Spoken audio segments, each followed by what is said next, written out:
Welcome to Sounds of Brass. All in a Day's Work, 30 Years as a Local Bobby, by Chris Helme. Chapter 11. The Inspector Comes Calling. The annual appraisal was when your shift sergeant wrote down a few notes on all aspects of your performance over the past year. The sergeant would sometimes see you to discuss what he had written, and he usually invited you to make comments. The report was then forwarded to your shift inspector, who would go through the same procedure. Over the years, my appraisal was generally good, but some of the inspectors had a few peculiarities when it came to what they considered as priorities. One inspector told me that he had no problem with my work at all, but he did not like me wearing a beard. I'd had a full-face beard from April 1974, when the new West Yorkshire Metropolitan Police made it known that officers were not allowed to have sideburns. Halfway down the ear was the permitted length, and there was definitely no crew cuts either. In the 1970s, the police service considered the crew cut to be an aggressive hairstyle. I refused to shave off my extended sideburns and grew the middle bit, which gave me a full-face beard. I still have it now, 40 years on. In another year, I saw another inspector. This one made no comment about my beard, and he was once again happy with my work, but he had a thing about sick leave. He would set everything else to one side and go through your sick record for the last year with a fine-tooth comb. Thankfully, I was rarely off sick, and even at the end of my service, my sick leave only amounted to 131 days over the course of 30 years.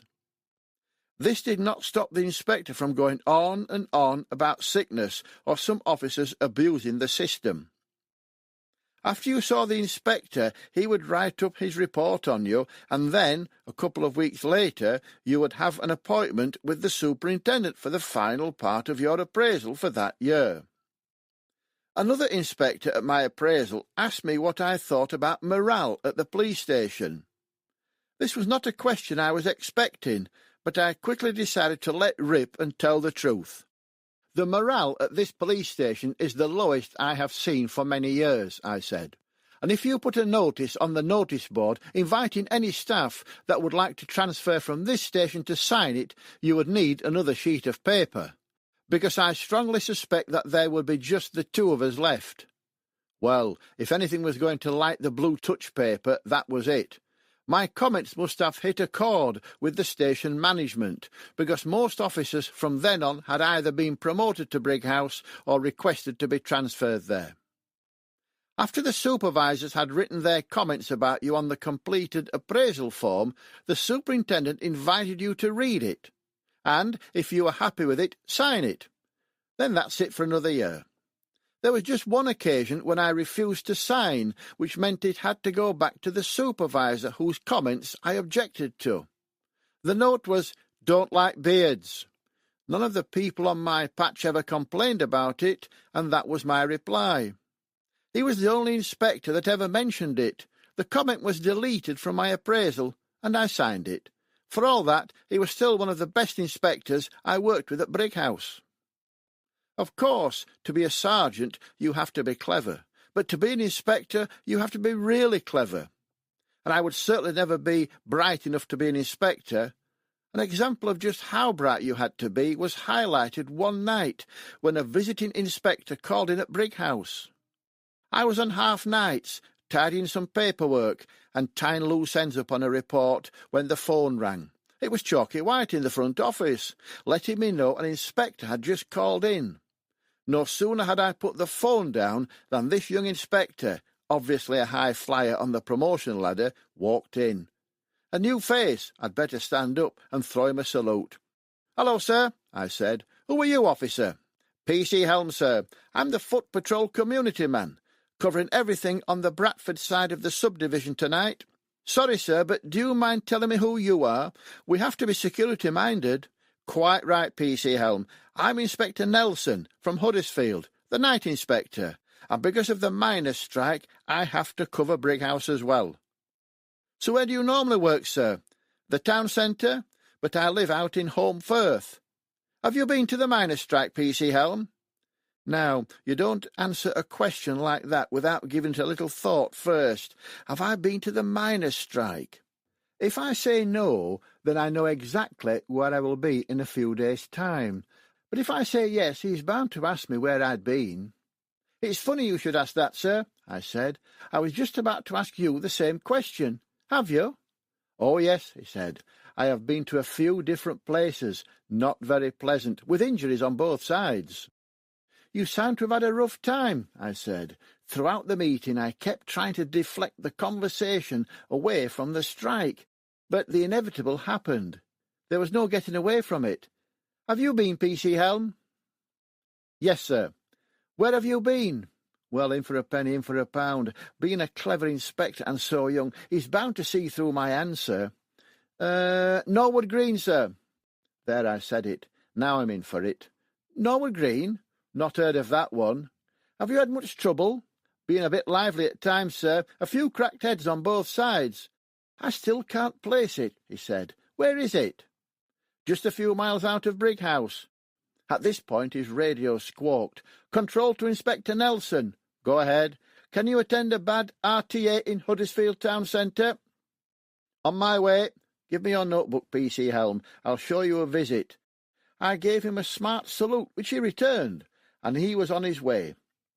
I'm sure I heard him muttering to himself about the pit at Norwood Green as he left the office. Little did he know that Norwood Green Colliery, which was an active pit as early as the 1850s, closed in 1893 due to water problems. It was finally closed for a second and last time in April 1958. This was due to the coal being of poor quality and the pit, a drift mine, having become too unsafe to work in any more.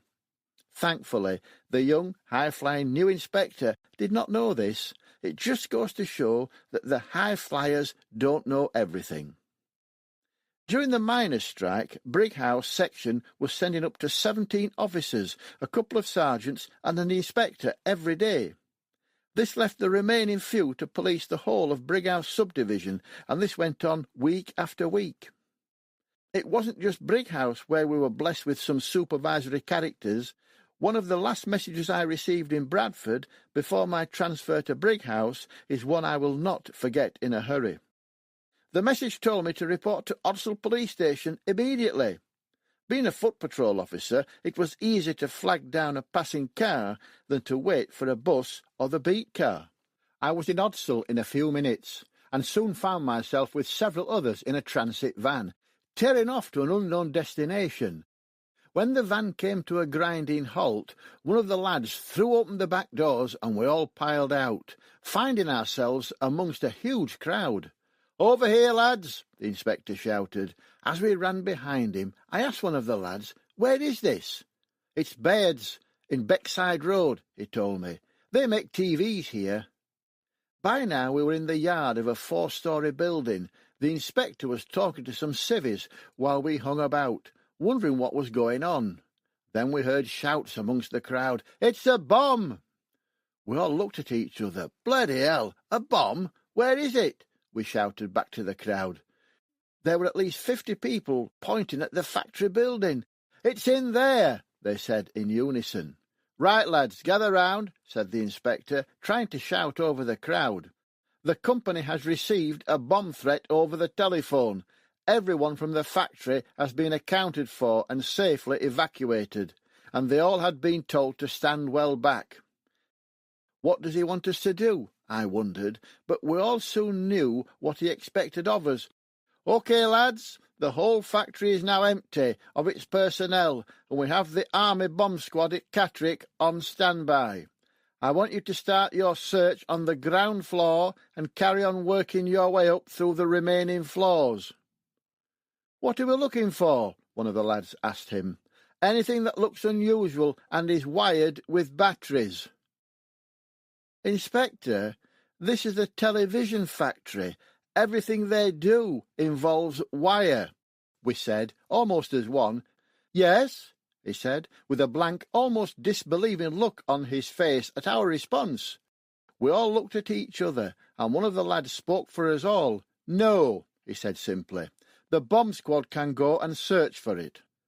Under any other circumstances, we would all been put on a fizzer and received a bawling out from the inspector. We were effectively refusing to follow an order from a supervisor. But then again, 7 of us were being told to go and search 258,000 square feet in a 4-storey television manufacturing company with our radios turned off in case we might detonate the bomb. Trying to locate an electronically controlled bomb with several hundred employees plus our inspector all looking on from the other side of the road was a mission too far. The 7 of us being put on a fizzer, I don't think so. We didn't go in, and we waited with the crowd to see if the factory would blow up. Well, it didn't, and after standing in the rain for an hour, the all-clear was given. The employees went to work, and I made my way back to Wyke. During the mid-1990s, geographical policing was introduced, which meant that the old style of 1 inspector per shift came to an end. Brighouse, Hipperholme, and the other outer districts of the town were to be supervised day to day by 1 inspector. The old days were over. I never got a commendation from the chief constable, but I nearly did, thanks to one of the Brighouse inspectors. It was the middle of November, and what seemed like a good plan at the time soon deteriorated into one of my worst ideas. It regarded a couple who lived at one of the bigger houses on my patch, and who I had known since I was 10 years old. They had suffered damage to their garden walls and conifer trees, and some of their outbuildings had even been broken into. With no real idea who the culprits were, I visited the elderly owners to tell them of my plan. I first met the owners, Mr. and Mrs. Denham, while I was a member of the Clifton and Lightcliffe Band. I had paid my first annual visit to their home in 1960. The band's visit was part of my first year of Christmas Street carol playing. Mr. Denham was a vice-president and long-standing supporter of the band, in addition to supporting many other causes and charities, so it was not unusual for me to knock on the door as the local policeman to discuss my plan. However, the first time their Filipino maid opened the door and saw my uniform, she backed away, pinning herself against the wall and raising her arms. I think she must have imagined I was going to arrest her, or perhaps worse, point a gun at her. On this particular visit, though, it was all smiles, having seen the same housemaid a number of times since I had become a regular visitor to the house. "Hello, P.C. Helme," she said. "Please wait a moment." She would then go and tell Mrs. Denham I was here, and she would follow the maid to the door and invite me in. "Go and get P.C. Helme a cup of tea," Mrs. Denham said, "and a big piece of the sponge cake. You like lemon sponge cake, P.C. Helme?" "Oh, yes, very nice," I said. "Thank you." The maid then scurried away into the kitchen.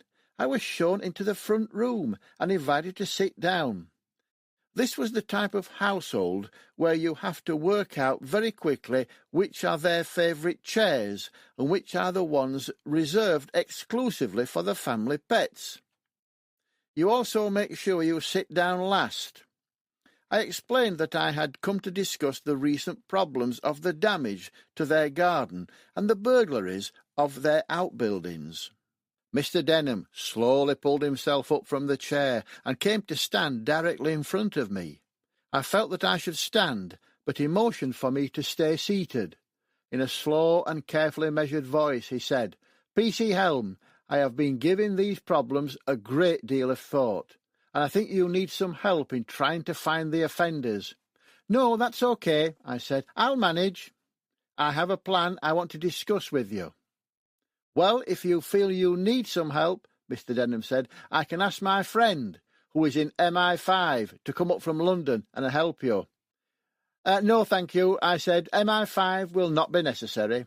You see, I want to do some static observations in your garden. This will mean I will be sitting in the garden, hidden in the shadows on my own, between 9 o'clock at night and 1:30 in the morning. I will be watching and waiting for these villains, and I would like to do it for the next 6 days. It was obvious that Mrs. Denham was excited about the prospect of me sitting in her garden into the early hours of the morning. "P.C. Helme, are you sure? It will be cold, you know," she said, in a grandmotherly, caring kind of way. The first 4 visits were dry November nights, and felt almost like a waste of time. My boredom was only broken by a family of foxes coming to see what was in the dustbins, and watching field mice creeping through the dead leaves. The maid came out every night at 11 p.m, carrying a silver salver with a choice of sandwiches and a piece of that lemon sponge cake. She also brought a small silver teapot with a cup and saucer, sugar cubes and tongs, and a beautiful white serviette. The tea was, of course, loose leaf, no tea bags at this house. The maid appeared from the kitchen door, illuminating a section of the back garden and placing the silver salver on a low stone wall.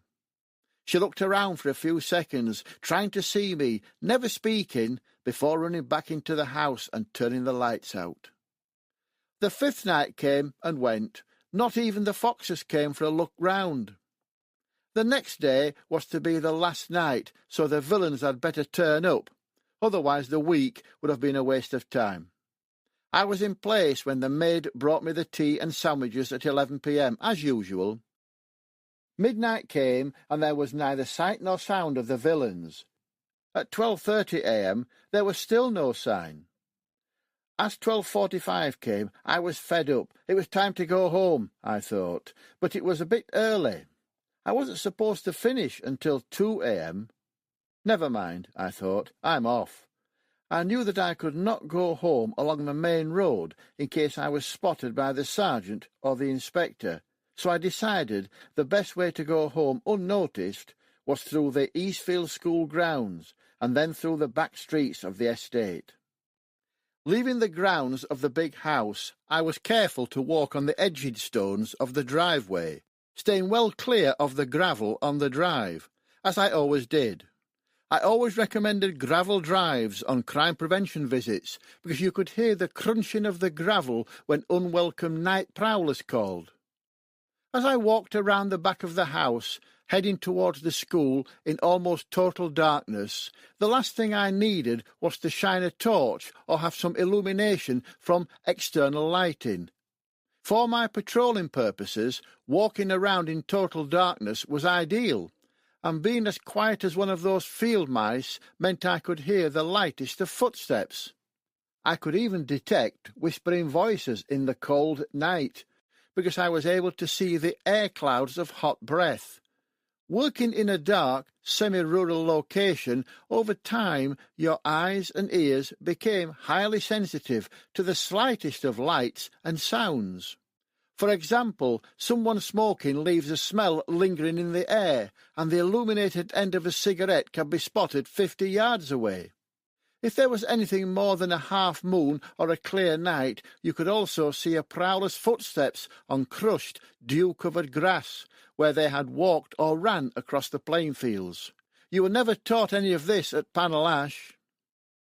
Walking through the school grounds, I saw an unexpected light in the distance. The villains, they're here, or so I thought. I turned my radio down to the lowest volume and walked along the building line, keeping in the shadows. Getting nearer to the light, I fully expected to see the burglars at any minute. But this light was no torch. It was flickering. I was now stood outside the classroom window. There was no burglary. The school was on fire, and the flames were beginning to melt the plastic light fittings in the room. I turned the radio up and almost screamed out my message. 3539 to control. Eastfield School is on fire. Get the fire brigade quickly. This could be a big one. The school, now known as Lightcliffe Academy, previously Hipprom and Lightcliffe High School, was originally built in 3 blocks of buildings. The fire was on the ground floor of the middle block, which was 3 or maybe 4 stories high. I ran to the caretaker's bungalow, banging on the door. After a few minutes, the barely awake Eric Sutcliffe, who I had known for many years, answered. "Eric," I said, "the school's on fire. Give me the keys to the middle block and follow me down." As I set off running, he followed, pulling his trousers on as he ran. We arrived at the door, managing to get inside and grab the fire extinguisher. The fire was starting to go through the ceiling. The burning plastic gave off an acrid smell, and it was giving me a burning sensation at the back of my throat. It seemed like a long time, but I suppose it was really just a few minutes before we had the fire under control. The whole area suddenly lit up as if someone had switched the lights on, or a giant illuminated circular spaceship was hovering and about to land. I counted 2 fire engines, a turntable ladder appliance, a couple of vans from the fire service, 3 police cars, a couple of traffic cars, and the inspector. By now the lights in the houses opposite the school were starting to come on. Folks had obviously been woken up by all the sirens and lights. It was just 1 or 2 to begin with, and then half a dozen at a time. "Come on," I said to Eric, "we'll go and let them sort it out now." We passed the firefighters coming into the room as we were leaving. I think they did a bit more damping down. When we got outside, I spoke to the fire chief, explaining what had happened. I saw our night inspector coming towards me. He was the only supervisor left who had been at Brighouse as long as me. "Hello, sir," I said. "How did you find this, P.C. Helme?" he asked. This was the question that I was dreading. I couldn't tell him I was sneaking off home early. I had to think on my feet, give him a plausible explanation, and hope that he accepted it. "It was one of those observations, sir. You know, I have been sat out in the grounds of the big house behind the school looking out for burglars." "Oh, yes. Have you caught anybody?" "No."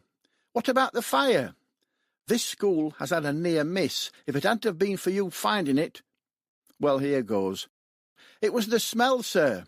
"Smell? What do you mean, smell?" "The smell of the plastic light fittings. I could smell them on the night air. Bloody fantastic, P.C. Helme." I could see from the expression on his face he was giving that some thought. He looked towards the big house, then back at me, and said, in an almost disbelieving kind of way, "But that's 200 yards away." "Ah, yes, sir," I said, "but the night air carried it along to where I was observing from. I was ready for the burglars if they had turned up. I didn't know about the fire until the acrid smell hit me." "Thanks, that's great," said the inspector. "When you have done the fire report, let me have it." A smart salute, and he was gone. In fact, with him gone, it was just me left. Even the fire engines had gone. The turntable ladder had not been needed, and the fire chief, all the vans, and the police cars had all driven off into the early morning light. I walked up to Eric's house, thinking there might be a pot of tea going. But no, it too was in darkness. As I walked into Stony Lane, all the house lights gradually went off, one by one. I got back to the police station thanks to a passing taxi, which stopped to ask all about the excitement. I agreed to tell him about it on the proviso he dropped me off at the station. The fire report took all of an hour to complete, and then I handed it to the inspector. Thankfully, a traffic car was then available to take me home. Driving into the courtyard at home, the bright lights of the car must have woken up my wife, Barbara. "You okay?" she asked, still half asleep. "Yes, fine." "Did you catch the lads at Mr. Denham's?" "No." "Another quiet night, then?" she asked, and then promptly went back to sleep.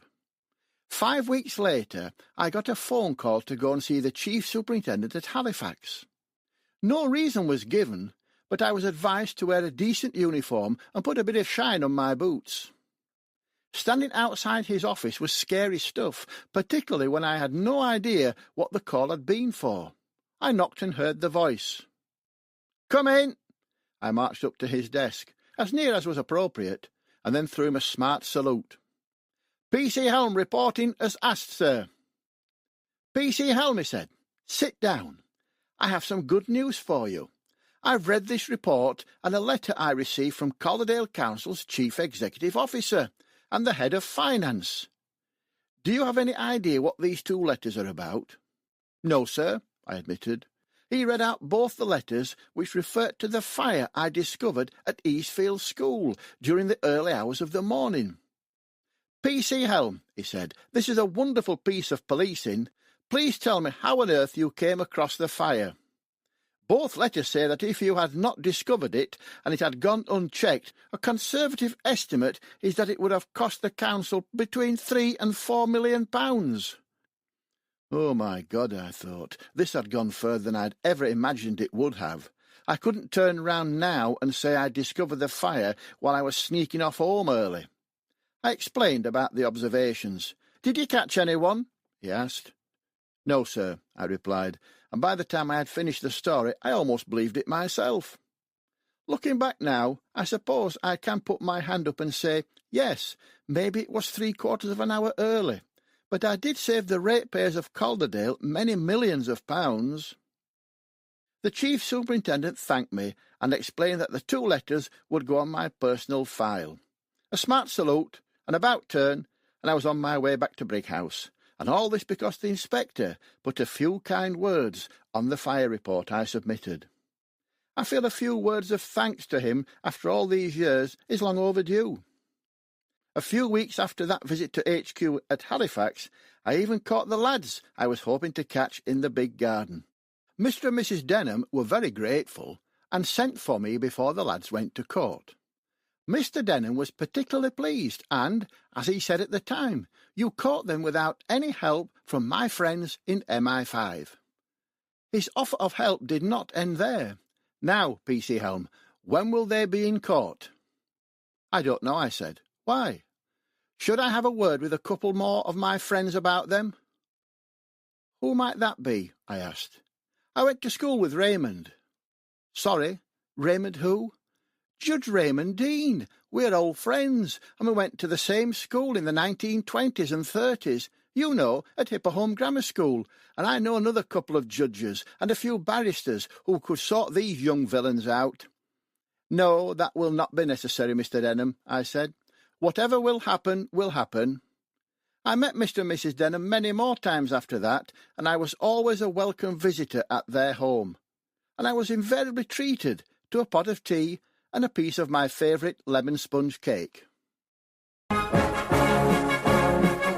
All in a Day's Work, 30 Years as a Local Bobby, by Chris Helme. Chapter 12. Tales of the Unexpected. My day-to-day working life in Bailiff Bridge, Lightcliffe and Hipperholme carried on very much the same. I found myself chasing the same old names. My job was to catch them, and their job was to try and get away with it. It was nice just now and then to have to deal with something different. Even the job I always wanted had its down days. When I was dealing with the never-ending neighbour dispute, sudden deaths, dangerous dogs, cattle straying on the road, domestic disputes, children being a nuisance, or even worse, some of the older folks being a nuisance, there were also, of course, the never-ending challenges of the day-to-day incidents of criminal activity. 3539, are you receiving? Go ahead. Can you go to 350 Smith House Avenue, neighbour dispute? The complainants are Mr. and Mrs. Littlewood. Yes, on my way. That was my first call to visit 2 people I will be hearing from again and again. In fact, our weekly contact went on for almost 4 years. Arriving at what was an end-terrace ground-floor flat, I was certainly not prepared for what I was about to be confronted with. Jim and Gladys Littlewood were a couple in their mid-70s, and very smartly dressed. In fact, they looked like a couple from the 1940s, or even the early 50s. He was wearing a clearly ill-fitting double-breasted demob stripe-style suit, finished off with a brown trilby hat. She was wearing a short-sleeved jacket and a full skirt, complete with a dead fox around her neck. Well, that's as it looked to me. She also had a hat with feathers balancing precariously on one side of her old-fashioned hairstyle. She had a net over her face to finish it all off, and she smelled overpoweringly of lavender water. They were just leaving as I got to the door. "Hello," I said. "You called the police station about some kind of nuisance. How can I help?" "Are you P.C. Helme?" Jim asked. "We've been expecting you. Come inside." I followed them into the front room. Jim looked at me and said, "Shh, shh, can you hear it?" I looked at him as he looked at me, and Gladys looked at us both. For a few moments I listened. "Shh, shh, listen," Jim said in a loud whisper. Gladys broke the silence. "Did you hear it, P.C. Helme?" she said. "Shut up," said Jim. "I'm talking to him." At this point they started to argue about which of them was actually going to talk to me. First it was Jim, and then it was Gladys. If this carried on, I was sure they would come to blows. "Jim, Gladys, shut up," I said. I'd had enough of this silly bickering. Gladys looked at me and started to give me a telling off. "Don't you shout at Jim like that. He's a poorly man, I'll have you know." I apologised and tried to find out what the problem was. "P.C. Helme," she said, "did you hear that noise coming from the upstairs flat?" "No," I replied. They went on to explain that they heard the sound at different times, morning, noon, and particularly late at night. "I'm sorry," I said, "but I have heard nothing. What am I supposed to be listening out for?" "It's him, upstairs. He's listening into our conversations." "How is he doing that?" "He's rolling the carpet up. That's what the noise was. Didn't you hear it? We can hear him prowling about on the bare wooden floorboards. He'll be using a glass, you know." "A glass?" "You know, like on the TV. They put their ear to it and listen through it." How on earth would I sort this one out? I had better go and see this man to pacify them. "What's his name?" I asked. "I'll go and see him." "Greenwood." "Mr. Greenwood?" "No, Greenwood. That's his first name." "So what's his last name?" "Greenwood." "Are you winding me up?" I asked. "Are you telling me he is called Greenwood?" "Yes." I didn't believe it. The whole situation was becoming farcical, and I did consider for one moment that I was being set up. When I got to the upstairs flat door, I knocked several times, a little harder each time. The letterbox opened, and a voice asked me what I wanted. "Open this door now. It's the police." As the occupier was clearly unlocking several bolts on his door, I could hear him muttering swear words to himself quite loudly. The door opened slowly, and I could see the door chain was still on. Then an unshaven man peered through the gap. "Come on," I said. "Open up. I want to speak to you." He let me in, and as soon as I was over the threshold, he slammed the door and put all the bolts back on. "Have they sent you from downstairs?" he asked. "Yes. What's your name?" Greenwood. "How did you ever get a name like that?" "No, don't bother. Leave it." "Downstairs they say you are listening into their conversations." He went on to explain that he had to do that because of who they were, and that, of course, the senior police officer at the police station and special branch knew all about them. "Well, I don't," I said. "You'd better let me into the secret as to who they are, and I promise not to tell anyone." It's an IRA cell. Oh, no, I thought. What with the odd couple living downstairs and James Bond living up here, this is something that is going to go on and on and on. You couldn't make a story like this up. It's almost comic book fiction. I explained to him that I would speak to the people downstairs, and asked him if he would keep a log of their activity and to send it to me at the police station. I invited him to send it to me as often as he thought necessary, in a sealed envelope, marked for my personal attention. I also promised I would talk to Special Branch about them. He never did send me anything, and I never heard from him again. By the time I got back to the Littlewoods flat, they were standing at the door watching out for me. I basically told them the same as I told him, and they were delighted. "Is he a spy, P.C. Helme?" "No, don't worry, Gladys. He's on our side, and he works for Special Branch. Just keep an eye on him, and send the weekly log to me at the police station, and don't tell anyone, because you are now on the strictly need-to-know list. P.C. Helme, I'm sorry, but we'll have to go now. We have to go out to an urgent appointment. You see, we always go to bingo on Tuesdays." Over the next 4 years, I received regular letters from the Littlewoods highlighting the activities surrounding their flat. They complained about people talking about them and neighbours talking to each other in the street, not shouting, but just people who were being neighbourly. Then it was children playing football, cars driving past their flat at night, not racing, but people were just going home, and, finally, the street lights outside their flat being too bright. Gradually, their desire for a move from Smith House came more explicit in their letters. With this desire to move, they complained about everything. I even spoke to the council housing department, which included an old friend, the housing manager Barry Parker. The department were aware of them, and he explained that the Littlewoods had been on the housing list for a move for 5 years. However, they preferred to leave them where they were for the time being, rather than foisting them on some unsuspecting new neighbours. The letters came every week, sometimes through the post, and other times they delivered them personally to the police station. As the years went by, the letters became less frequent, and then they stopped altogether.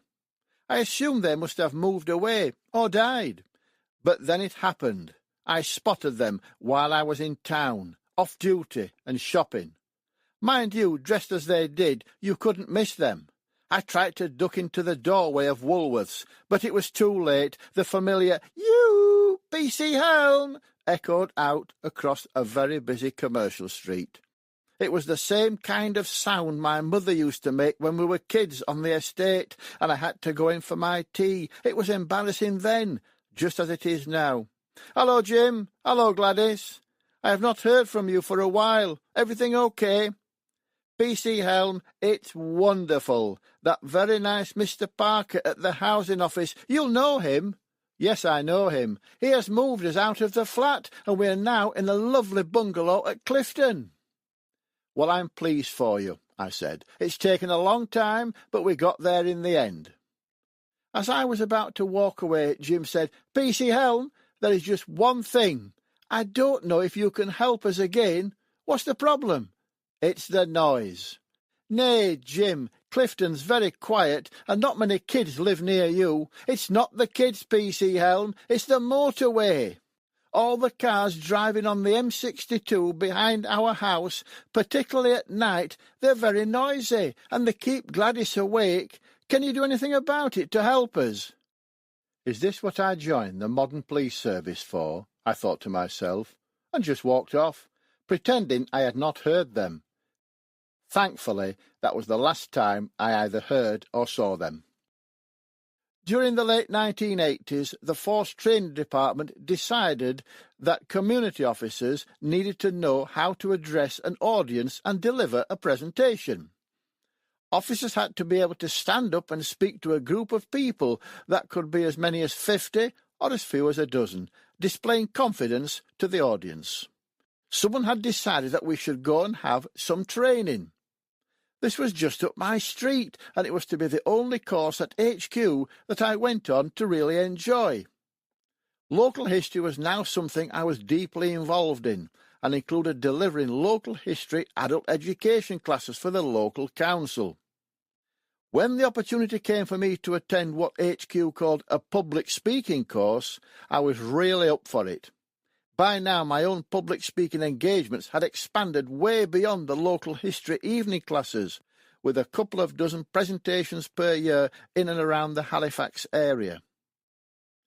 In the mid-1980s, it was also my job to set up and establish something new in West Yorkshire as one of 4 pilot schemes.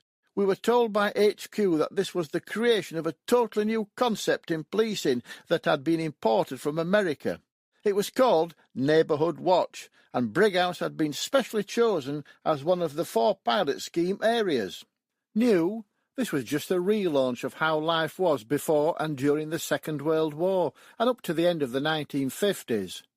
Another way of describing it was the relaunch of the old-fashioned community spirit, as it was now considered in some circles, or something we once called neighbourliness. I held countless meetings for local residents, with many of them showing an interest in being part of the new concept. Although many of them privately said it was because they knew me, in some cases for many years. A number of them also said another reason for getting involved was because of my management and involvement in the scheme. Over the years, the 3,000 people involved, including the 350 Neighbourhood Watch coordinators, proved to be very successful. I was and still am very grateful for their involvement over all those years, helping me to reduce the local criminal activity. Being placed on the spot in front of an audience and taking control of the room was something I had to do on a number of occasions, and it was not something that a public speaking course would show you how to do. It was very difficult to start a neighbourhood watch scheme in some areas, and particularly on some council estates. I suppose this was because of the level of distrust of the police that some of the residents had. My only scheme on Field Lane Estate in Rastrick came when I received a letter from one of the residents. Margaret Batten was someone who had lived on Stony Lane Estate, and I had gone to Cliffield School with her brothers and sisters in the 1950s, so we knew each other from way back. The letter explained that she wanted to form the first scheme on the estate, owing to a number of crime and nuisance problems. We needed a venue for the meeting. We needed to canvass the area for people to invite. We needed to send out letters and literature to them all, and then sort out a date for the meeting. To my surprise, all this had already been done, and the answers to those questions were in the letter. I turned up at the meeting, not really expecting there to be much interest, what with everyone not trusting the police and all that. When I got there, the room was full. Margaret told me that over 100 residents had said they were coming. I knew many of the audience from my school days, and some I knew because I had dealt with them or their kids on numerous occasions. 2 other speakers had been invited to address the meeting. One of them was from the housing department, and the other was an elected councillor. It was decided that I should go last. The housing department representative went first. He lasted 10 minutes before the audience verbally tore him to shreds. There was shouting and swearing, with some people in the audience obviously leading and encouraging the crowd. This was clearly in an effort to disrupt the meeting to such an extent that it would have to be called off. When the housing officer finally gave up, it was now the turn of the elected councillor to step into what was clearly now a bear pit. He lasted a bit longer, but then received the same treatment. He was ripped to shreds by the audience, who were now like a pack of baying wolves and shouting out in chorus style, "You're all liars!" The press were present, and I could visualise the headline in the Brighouse Echo report. Something had to be done to shut them up. As I stepped forward, I could see certain people grinning, thinking they were going to dish the same out to me.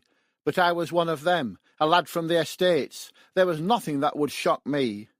I could cope with the shouting and screaming, but I first had to get in and take command of the room. In a soft, calm, barely audible voice, I said, "Before we start, ladies and gentlemen, I would like to thank you for coming this evening." Then the shouting and jeering started.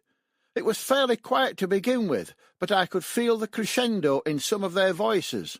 In a loud, authoritative voice, I said, "That's it. In this room tonight, on this stage, there is just room for one singer and one song only. It's now my turn to sing, and when I'm singing, you lot keep quiet. Keep your gobs shut and absolutely no talking until I have finished. Have you got it?" I glared at the ringleaders. Not a word. For a few moments the silence was deafening. Then the applause started, and there was even a little bit of cheering. There was nothing, not a word from the troublemakers. By now they were all sneaking out, trying to get past, unnoticed. The meeting proved to be very successful, with many of the audience wanting to know where we went from here. Thanks to a small group of them, we managed to establish the first neighbourhood watch on Field Lane Estate, and we had a number of volunteers to be coordinators. Coordinator meetings were usually quarterly, but they wanted to have them every 6 weeks. Very few of them had been involved in formal meetings before. Having them more often gave me chance to teach them how to run and operate a meeting properly. I set about teaching committee skills and how to be a bit more professional, rather than having the person who shouted loudest dominating the meeting, and to eliminate the clique situation by having people sit in a different chair at each meeting. Gradually, over the months, the meetings came together. We had a chairperson, a secretary, a minute secretary, and a treasurer. As confidence grew, the group was soon fit for purpose, and they could work without me having to attend every meeting. The group needed to keep the wider estate up to date with what was happening, and for a short time a newsletter was produced. It had not been uncommon for would-be councillors to simply turn up at meetings on the estate and effectively hijack them. This was usually just before elections, so that the candidates could spout what they would do for the residents if they voted for him or her. It was rare that anything was ever said to these people, mainly because some members may have felt intimidated by them, or just accepted it was the norm.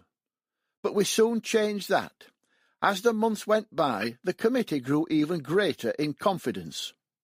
The meeting let it be known that if a candidate for the local elections wanted to come, they would have to ask first.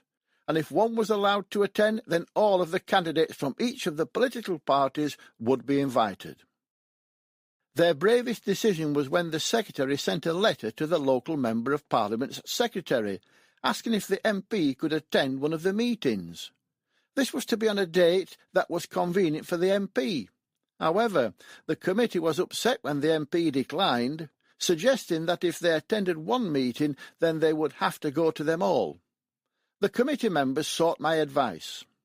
My recommendation was to publicise the MP's response in the next newsletter, all 600 copies, but they had to write to the MP first and point out that they were disappointed and that they intended to let the wider membership know. They were delighted when a letter came flying back agreeing for the MP to attend a meeting. From being a small section of this community with no collective voice, the Neighbourhood Watch Group now found they were being listened to. With all this experience in public speaking, I knew that the public speaking course at the Force Training School I had to attend at Wakefield should be a doddle. The week-long course soon came and went, and I felt that I had even contributed some suggestions to the instructors for any future courses they ran. It was not long after returning from the course that I discovered another aspect of public speaking the course had not prepared us for. I discovered that some invitations to attend meetings were not always what they appeared to be. One of these was another request to start a neighbourhood watch scheme in South Aram, a small hilltop village between Brighouse and Halifax. I was asked to attend a meeting at the community centre to outline what was involved in establishing a scheme to a local audience. It was felt that, owing to a series of burglaries that were affecting many parts of the village, a neighbourhood watch scheme was a good crime prevention measure. It all seemed pretty straightforward. I had attended many of these kind of meetings before. However, I should have realised something was not right as I walked down to the community centre. Judging from the number of people who were also heading that way, it looked as if 3 coachloads of people had just debussed all at once. I was welcomed with a smile and a handshake at the door by someone who introduced themselves as a spokesman for the group. He showed me inside, where it was literally standing room only. The room was packed. I was sure the community centre had not seen this kind of crowd for years, if ever.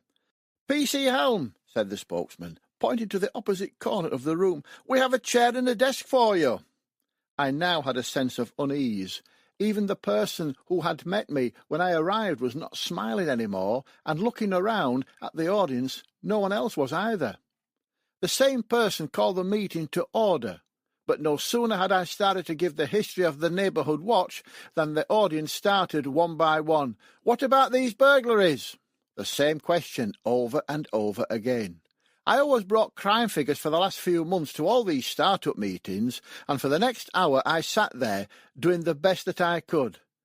I thought to myself, I shouldn't be sitting here, as I was bombarded with the same questions and continual accusations of the police doing nothing. It should have been a senior officer, not me. Gradually, I managed to turn the audience from a mob to a group of reasonable, but still concerned residents.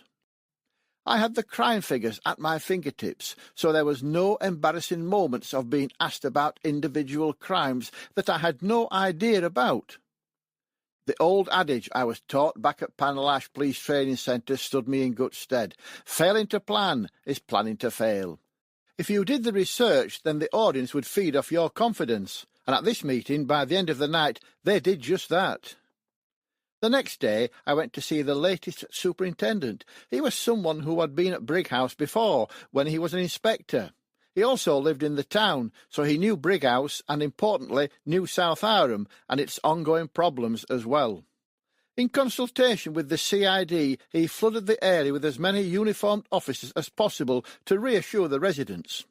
The CID did their bit, and within a couple of weeks the known ringleaders had been arrested and charged.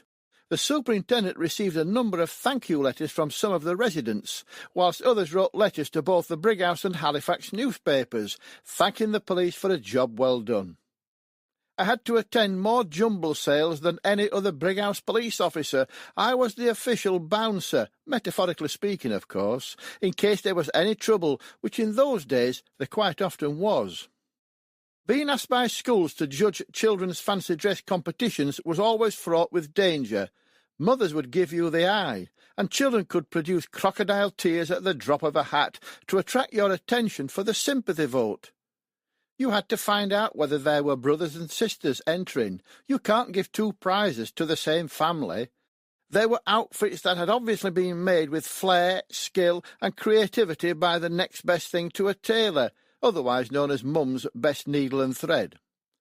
I always advised new community police officers that if they were asked to ever judge a fancy dress competition, they were to do as I did and always make sure they had a fast getaway car close by once the winners had been announced.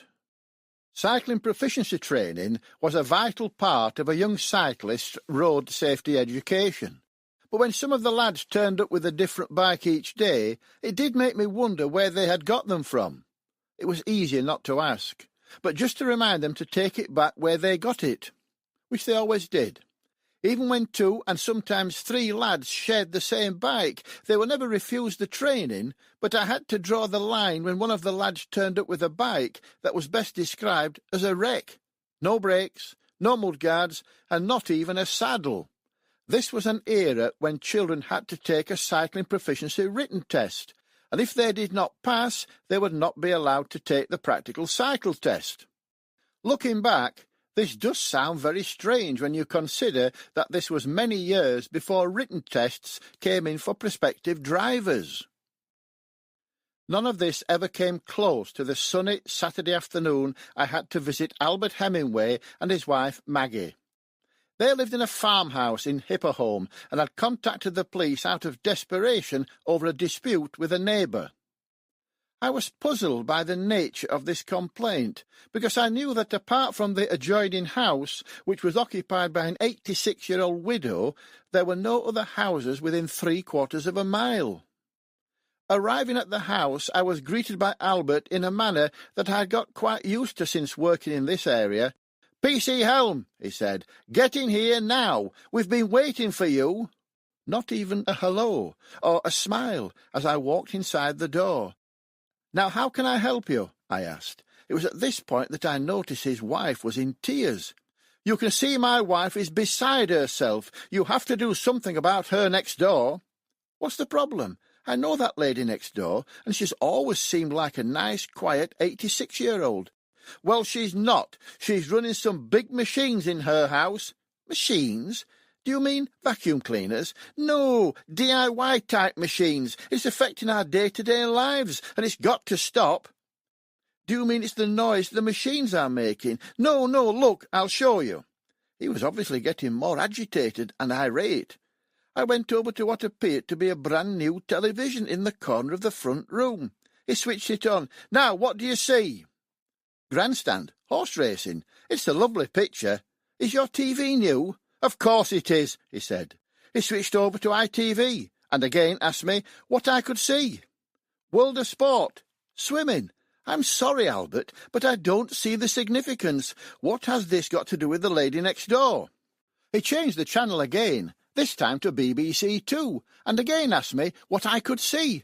Well, it's just an old 1960s black and white film. Exactly, he said. Her machines are using so much power that it's sucking all the colour out of my new television. So what are you going to do about it, then? I was at a loss as to just what to say. It was a case of, leave it with me, and I'll get back to you. This was obviously going to be another job for the Ways and Means Act. Epilogue. With 1990 on the horizon, it soon became apparent that my days as the local bobby were all but over. The force had decided community policemen were too much of an expensive luxury, and that left me with a problem. Where would I go, and what would I do next, when the role I was given almost 16 years ago, on a trial basis, finally came to an end? Hopefully not back working in the town centre, catching spit and tackling Saturday night brawls. A few weeks before the superintendent retired at the end of 1990, he asked me if I would like to be considered for the job of crime prevention officer, but only on a trial basis. He did not need to ask twice. I started my new role in January 1991, a job that covered the whole of Brighouse, Elland, and all the surrounding villages and communities. I now wanted to try and do what I had set out to do and believe I had achieved during my years as the local bobby, but on a much larger scale.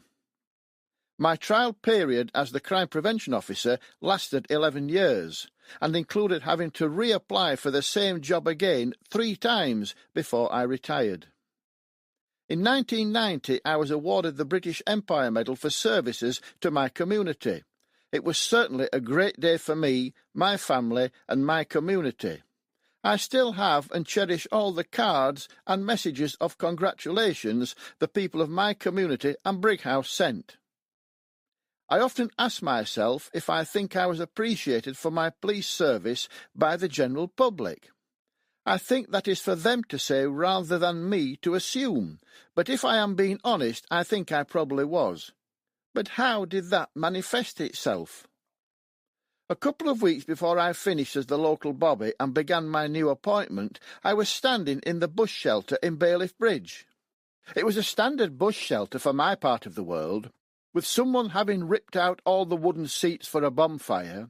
All the wired glass roof was smashed, and almost all the lead holding the glass together had been stolen, so it was now hanging dangerously over where the bus queue would stand. At the end of the bush shelter there was graffiti written in thick black felt-tip pen, with the initials MUFC, Manchester United Football Club, all of a foot high. There were then the usual swear words below and around it, and evidence of the residue from someone's Saturday night stomach in the corner. On the opposite end there were similar letters, again in felt-tip pen, only this time they were much bigger. It was LUFC, Leeds United Football Club, with similar swear words and Saturday night debris. Back in those days, they were 2 of the biggest names in football. Between both sets of graffiti on the back wall of the bush shelter and some 30 feet in length, in an even larger and bolder black felt-tip pen, it read, "PC Helme is a big fat bastard." At least I can brag that on my patch I was a bigger name than even MUFC or LUFC. My last day in the West Yorkshire Police came on Sunday, 1st of July 2001. This was a sad day, because the job I had wanted since I was 8 years old had finally come to an end. I am often asked if I miss the job. The answer has to be no. Of course there are things that I miss from all those years, all the people I worked with and for. While you cannot turn the clock back and relive those days, you can keep the memories of the good and perhaps the sad and not so good times. They are what I look back on now. People do approach me to say, "Hello, PC Helme," and many like to stop and chat about the old days. While I always remind them that I am now retired and to call me Chris, many still insist on calling me PC Helme. It's the way we were brought up, just as I was, although in my time it was PC Butcher. I would never have dreamt of calling him by his first name, even when I saw him in Bailiff Bridge Post Office collecting his pension. Back then I was the local policeman, doing the same job he did back in the 1950s and 60s. I will close in the words of former Brighouse policeman and author PC 718 John Wainwright. This book contains just some of the days from my service I remember, and by any yardstick they were by and large all good days. I have enjoyed reliving them, which is a good reason for wanting to write this book, and I look forward to writing another in the future.